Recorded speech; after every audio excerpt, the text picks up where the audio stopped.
જય માતાજી friends, welcome back to Vaghela's ખાના ખજાના. ફ્રેન્ડ્સ, આજે આપણે બનાવીશું બટાકાનો ઉપયોગ કરીને એક નવો નાસ્તો. તો આ નાસ્તાની રેસીપી પસંદ આવે તો ચેનલને સબસ્ક્રાઇબ કરી લાઈક, કોમેન્ટ અને શેર જરૂરથી કરજો. તો અહીંયા મેં 5 થી 6 નંગ જેટલા બાફેલા બટાકા લીધા છે. ધ્યાન રાખજો કે બટાકાને બાફ્યા પછી ઓછામાં ઓછા 2 કલાક માટે તેને ઠંડા થવા દેવાના. એકદમ સરસ ઠંડા થઈ જાય પછી તેને છીણીની મદદથી ગ્રેટ કરી લેવાના છે, જેથી તેમાં બિલકુલ લમ્સ નહીં પડે અને જે આ રેસીપી છે એ એકદમ સરસ બનીને રેડી થશે. એટલા માટે તો મેં અહીંયા બટાકાને ગ્રેટ કરી લીધા છે. હવે તેની અંદર બીજા શાકભાજી એડ કરીશું. તો મેં અહીંયા મકાઈના દાણાને એકદમ ઝીણા સમારીને એડ કર્યા છે, અડધી વાટકી જેટલા. હવે તેની સાથે મેં અહીંયા શિમલા મિર્ચ પણ એ જ રીતે એકદમ ઝીણા સમાર્યા છે, તો થોડા તેને પણ એડ કરી દઈશું. અહીંયા ડુંગળી છે તેને પણ એકદમ ઝીણી સમારીને એડ કરી છે. અહીંયા તમે કોઈ પણ શાકભાજી તમારી પસંદ પ્રમાણે ઉમેરી શકો છો અને કશું તમને ના પસંદ હોય તો તમે સ્કીપ પણ કરી શકો છો. હવે મેં અહીંયા થોડા ધાણા એડ કરી દીધા છે. જો તમારે ધાણાનો ઉપયોગ ના કરવો હોય તો તમે સ્કીપ પણ કરી શકો છો.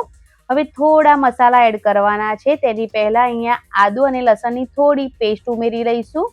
ત્યારબાદ મીઠું અહીંયા આપણે સ્વાદ પ્રમાણે એડ કરીશું. આશરે જોઈએ તો અડધી ચમચીથી પણ ઓછું અહીંયા મેં મીઠું એડ કર્યું છે. કાળા મરીનો પાવડર એડ કર્યો છે અહીંયા. તેની સાથે રેડ ચીલી ફ્લેક્સ એડ કરીશું 1 ચમચી જેટલા, અને પિઝા ઓરેગાનો જે આવે છે તેને પણ એડ કરીશું અડધી ચમચી જેટલા. હવે મેં અહીંયા જે ચીઝ છે તેને લીધું છે, તો તમારી પાસે જે પણ ચીઝ હોય તમે તેનો ઉપયોગ કરી શકો છો. અહીંયા મેં ક્યુબવાળું ચીઝ લીધું હતું એટલે તેને ગ્રેટ કરી અને 1 વાટકી ભરીને એડ કર્યું છે. તમારી પાસે જે પણ ચીઝ હોય તેનો તમે ઉપયોગ કરી શકો છો. તો અહીંયા મેં 1 વાટકી ભરી અને ચીઝ એડ કરી દીધું છે. હવે બટાકા, મસાલા અને ચીઝને એક સાથે આ રીતે ચમચની મદદથી તો અથવા તો હાથની મદદથી મિક્સ કરી લઈશું. ડો જેવો ફોર્મ આવી જશે, ડો જેવું મિક્સ કરી લેવાનું છે આ રીતનું. એટલે આપણો ડો છે એ બટાકાનો બનીને રેડી થઈ ગયો છે. હવે આપણે બનાવી લઈશું સ્લરી. તો તેના માટે એક મોટો બાઉલ લઈ લઈશું અને તેની અંદર 1 વાટકી કોર્નફ્લોર એડ કરી દઈશું અને 1 વાટકી મેંદો એડ કરી દઈશું. થોડું મીઠું સ્વાદ પ્રમાણે એડ કરી દઈશું અને થોડું પાણી એડ કરી અને સ્લરી બનાવીને રેડી કરી લઈશું. તો સ્લરી ના વધારે પાતળી કે ના વધારે થીક, એવી એકદમ મીડિયમ બનાવવાની છે. એ વાતનું ખાસ ધ્યાન રાખવાનું. આ રીતની મીડિયમ થિકનેસ વાળી સ્લરી બનાવી અને રેડી કરી તેને સાઈડ પર મૂકી દેવાની છે. અને ત્યારબાદ મેં અહીંયા લઈ લીધા છે બ્રેડ ક્રમ્સ. તો અહીંયા મેં ઘરે જ બ્રેડ ક્રમ્સ બનાવીને રેડી કરી લીધા હતા. 4-5 નંગ બ્રેડને પીસી અને તેને એકદમ સારી રીતે આ રીતે થોડી શેકી લીધી હતી, એટલે બ્રેડ ક્રમ્સ રેડી થઈ ગયા છે.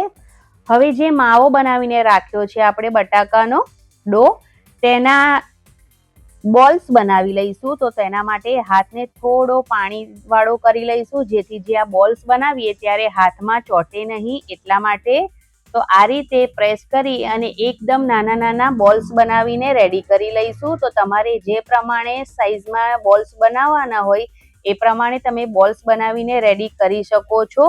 તો અહીંયા મેં બધા જ પહેલા બોલ્સ બનાવી અને તેને રેડી કરી લીધા છે.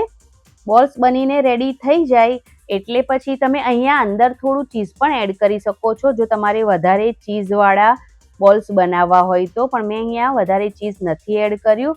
હવે જે બોલ્સ બનીને બધા જ રેડી થઈ ગયા છે તેમાંથી એક બોલ્સ લઈ અને જે આપણે સ્લરી બનાવી છે તેની અંદર ડીપ કરીશું. એકદમ સારી રીતે કોટ થઈ જાય તે રીતે ડીપ કરી લેવાનું છે. અને ત્યારબાદ જે બ્રેડ ક્રમ્સ બનાવીને રેડી કર્યા છે તેમાં એડ કરીને એકદમ સરસ કોટિંગ કરી લેવાનું છે. તો આ રીતે 2 વાર તમે કોટિંગ કરો તો પણ ચાલે, એકદમ સરસ કોટિંગ થઈ જવું જોઈએ. તો મેં અહીંયા આ જ રીતે બધા જ જે બોલ્સ છે તેને પહેલા સ્લરીમાં ડીપ કરી અને ત્યારબાદ બ્રેડ ક્રમ્સમાં એકદમ સારી રીતે કોટિંગ કરી લીધા હતા. અને આ રીતે થોડું હાથથી પ્રેસ કરી લીધું હતું અને તે જ રીતથી બધા જ બોલ્સ બનાવીને રેડી કરી લીધા હતા. બધા જ બોલ્સ બનીને રેડી થઈ ગયા એટલે મેં તેને 10 મિનિટ માટે ફ્રીજમાં મૂકી દીધા હતા, કેમ કે થોડા સેટ થઈ જાય એટલા માટે. તો તમારે પણ 10 મિનિટ માટે તેને ફ્રીજમાં મૂકી દેવાના. અને ત્યારબાદ હવે આ બોલ્સને આપણે ફ્રાય કરીશું. તો તેલ હાઈ ફ્લેમ પર એકદમ સરસ મેં ગરમ કરી લીધું છે.